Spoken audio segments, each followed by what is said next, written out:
అందరికీ నమస్కారం అండి. నా పేరు బేరా కామాక్షి కల్పన అండి. మా ఆయనగారి పేరు బేరా శేషి అండి. ఆయన ఫిబ్రవరి 6వ తారీఖు నాడు మరణించారండి హార్ట్ అటాక్ తోటి. మాకు కాలేజ్ వివేకానంద కాలేజ్లో మా ఆయనగారు మెయిన్ పార్ట్నర్ అండి. ఇప్పుడు మాకు రావాల్సిన డబ్బుల కోసం నేను దొరబాబు గారి దగ్గరికి తిరుగుతున్నానండి. ఆయన ఒక్క రూపాయి కూడా నాకు ఇప్పటికొచ్చి ఇవ్వలేదండి. కాలేజీ చుట్టూ తిప్పుతున్నారు తప్ప నన్ను నా పిల్లల్ని అరేంజ్మెంట్ చేస్తున్నారండి.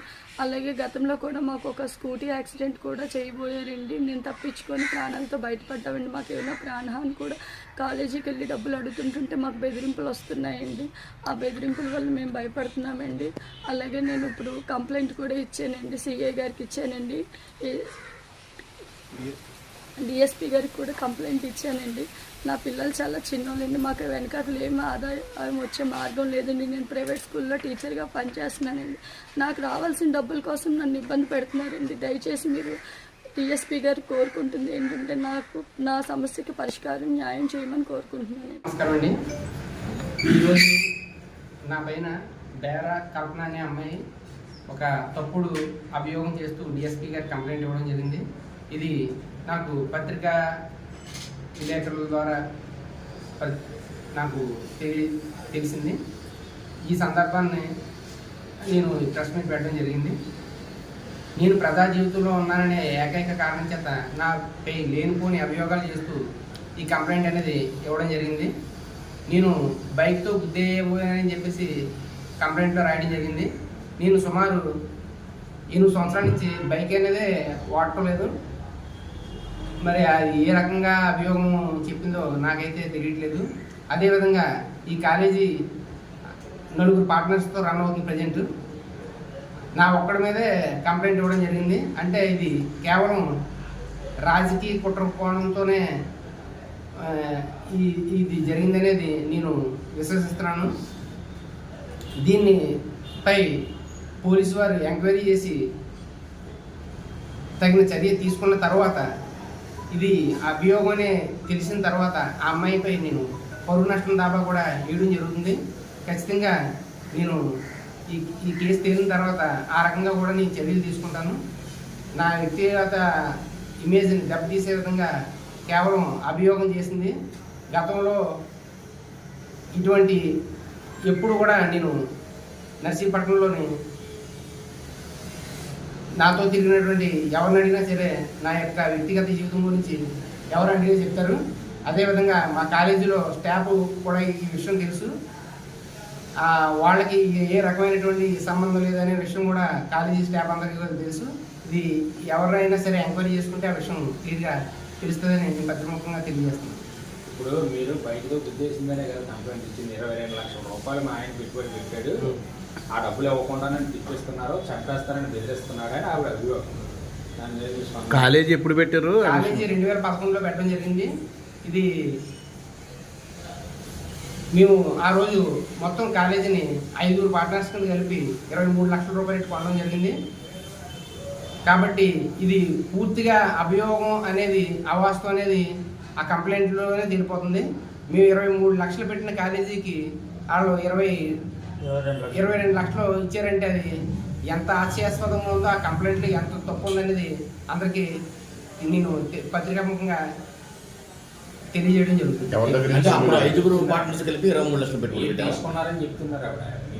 కాలేజీ 13 లక్షలు 23 లక్షలు నాకు ఇస్తే ఏ రకమైన ఎవిడెన్స్ అనేది చూపించమనండి. వాళ్ళు నాకు ఇచ్చినట్టు ఎవిడెన్స్ ఏమైనా ఉంటే నేను దాన్ని యాక్సెప్ట్ చేస్తాను. కాలేజీకి ఆవిడకి సంబంధం ఏంటి సార్? కాలేజీకి ఆవిడకి ఏ విధంగా సంబంధం లేదు. భర్త చెప్పండి ఎప్పుడు వరకు ఉన్నాడో, ఎప్పుడు చేశారు, ఏం సెటిల్మెంట్ చేశారు? పెట్టుకున్నాం 5 పార్ట్నర్లు అన్నారు కదా, ఆయన పెట్టుబడి 4 లక్షలు ఇస్తే నేను చెక్ రాసిన అమ్మాయి అకౌంట్లోనే చెక్ డిపాజిట్ చేసుకున్నాను. కాలేజీ ఎవరి దగ్గర నుంచి కొనుగోలు చేశారు? కనబాబు రాజు గారు కావాలని చేసేటువంటి అభియోగంగా చెప్పడం జరుగుతుంది. అంటే దీన్ని ఖండించడానికి మీరే బలమైన ఆధారాలు ఏమున్నాయి? బలమైన అప్పుడు ఆవిడ 22 లక్షలు ఇచ్చారని చెప్తుంది. దానికి ఎవిడెన్స్ తీసుకురామనండి. నేను బండితో గుద్దానని చెప్తుంది. నేను ఏ బండి వాడుతున్నాను అని ఆవిడ చెప్పాలి. దీని మీద వెనకాల మెయిన్ ప్రధానంగా ఏ రాజకీయ ఆరోపణలు ఇస్తున్నారు, రాజకీయ ఆరోపణలని ఎవరున్నారని మీరు భావిస్తున్నారు? నేను ఖచ్చితంగా వాళ్ళు ఎవరున్నారు అనేది నేను చెప్పలేను. కాకపోతే నేను ప్రజెంట్ ప్రజా జీవితంలో ఉన్నాను కాబట్టి నా మీద కుట్రపూరితంగా జరిగిందనేది నా యొక్క అభిప్రాయం. 2016లో వాళ్ళ భర్త శేషు మీద పిల్లలకు ఒక అభియోగం అనేది తేవడం జరిగింది. అది ఆ అభియోగం ప్రూవ్ అవ్వడం జరిగింది. తర్వాత నువ్వు కాలేజీలో ఉండడానికి పనికిరావు, ఈ ఫీల్డ్కి నువ్వు పనికిరావు అని చెప్పేసి నేను ఆ రోజే డిసిప్లిన్ యాక్షన్ కింద టెర్మినేట్ చేయడం జరిగింది 2016లో. ఆ రోజు నుంచి ఈ రోజు వరకు వాళ్ళ భర్త కాలేజీకి వచ్చి ఏమన్నా ఎవిడెన్స్ ఉంటే చూపించమని ఆయన టెర్మినేట్ చేసిన వెంటనే డబ్బులు సెటిల్మెంట్ చేశారు, చనిపోయిన తర్వాత చేశారు. డేట్ గుర్తులేదు. నేను ఆ అమ్మాయికి ఆ అమ్మాయి అకౌంట్లోనే చెక్ చేసుకున్నాను. ద్వారా మీకు ఆ ప్రూఫ్ చూపిస్తాను. అందరికీ నమస్కారం అండి. నా పేరు సత్యనారాయణ. నేను 2011 నుంచి 2014 వరకు కూడా 2024 వరకు కూడా నేను సార్ దగ్గర వర్క్ చేశాను. అయితే నేను పనిచేసేటువంటి సమయం నుంచి ఇప్పటి వరకు కూడా మా కరస్పాండెంట్ గారి మీద ఎటువంటి రిమార్క్ కూడా లేదు. మరి అభియోగం రావడానికి ఎందుకు వచ్చిందనేటువంటిది మరి ఎలా వచ్చిందో తెలీదు. అయితే నేను పిల్లలు జాయిన్ చేసేటప్పుడు నేను జాయిన్ చేసినటువంటి ఒక అమ్మాయి మీద ఈ యొక్క కెమిస్ట్రీ శేషు మాస్టర్ అని చెప్పేసి ఆయన ఇప్పుడు నేరం ఎవరైతే ఆరోపించబడిందో ఆయన కొంచెం ఇండిసిప్లిన్గా ఉండడం వల్ల సార్తో నేను చెప్పిన తర్వాత ఆ రోజే సారు ఎలాగైతే నువ్వు టీచింగ్ ఫీల్డ్ పనికిరావు అని చెప్పేసి మా ముందే ఆయన తిట్టడం, నీకు ఈ రోజు నుంచి కాలేజీకి నీకు ఎటువంటి సంబంధం లేదు, నీ అమౌంట్ సెటిల్ చేసేస్తున్నాను, ఇటువంటి ఉంటే కాలేజీలో నువ్వు పనికిరావని చెప్పేసి మా ముందే ఆయన్ని కాలేజీ నుంచి రిమూవ్ చేయడం జరిగింది. దానికి ప్రత్యక్షమైనటువంటి సాక్షి నేను. అదేవిధంగా సార్కి డబ్బులు తీసుకునేటువంటిది కానీ ఒకరికి అప్పు ఉండడం విషయం కానీ సార్ ఇప్పుడు కూడా పట్టించుకోలేదు. దానికి కారణం ఏంటంటే నాకు జరిగినటువంటి ఒక అనుభవం. మేము ఒక ఉద్యోగ నిమిత్తం నేను ఒక మధ్యవర్తికి డబ్బులు ఇస్తే నాకు ఉద్యోగం రాలేదు.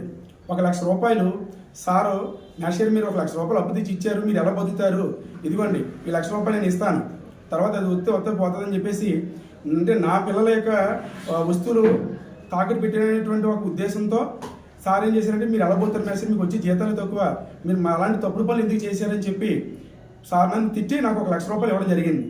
ఈ రోజులో ఒక 10 రూపాయలు ఎవరు అలాంటిది సార్ నాకు 1,00,000 రూపాయలు ఇచ్చారు, కేవలం మనం సార్ నమ్ముకొని పనిచేయడం వల్ల. కాబట్టి ఇటువంటి బాధాకరమైనటువంటి వార్తలు రావడం నిజంగా నా మనసు కలిసివేసింది. ప్రస్తుతానికి అయితే నేను కాలేజీలో వర్క్ చేయలేదు, అయినప్పటికీ కూడా మరి సార్ మీద ఇటువంటి ఆరోపణ రావడం నేను తట్టుకోలేకపోవడం వల్ల ఈ రోజు నేను ఆ విషయాన్ని మరి పత్రికాముఖంగా ఖండించడానికి నేను వచ్చాను. దయచేసి ఇటువంటి తప్పుడు వార్తలు అనేటువంటివి మానుకోండి. రాజకీయాల్లో ఉన్నటువంటి వాటి మీద దృష్టి పెట్టడం తప్ప బంగారు లాంటి మనిషి మీద ఇలాంటి తప్పుడు రావడం వల్ల ఆయన రాజకీయానికి ఆయన భవిష్యత్తుకి మచ్చ తెచ్చే విధంగా ఉన్నది తప్ప ఒక మనిషిని మంచిగా ముందుకు వెళ్ళేటువంటి విధంగా ఇటువంటి నేరారోపణలు అనేటువంటి మానుకోవాలని చెప్పేసి నేను పత్రికాముఖంగా తెలియజేసుకుంటున్నాను. అటువంటి వాళ్ళందరూ కూడా మరి ఈరోజు ఏ ఒక్కరైనా సరే 2011 నుంచి ఇప్పుడు స్టిల్ ఈ రోజు వరకు కూడా అధ్యాపకులు అవనివ్వండి, పిల్లల్ని అడగనివ్వండి, ఎవరినైనా అడగనివ్వండి, లేదంటే పూర్వ విద్యార్థులు అడగండి, దొరబాబు మాస్టారు అంటే ఒక మంచి వ్యక్తి అనే మాత్రం చెప్తారు.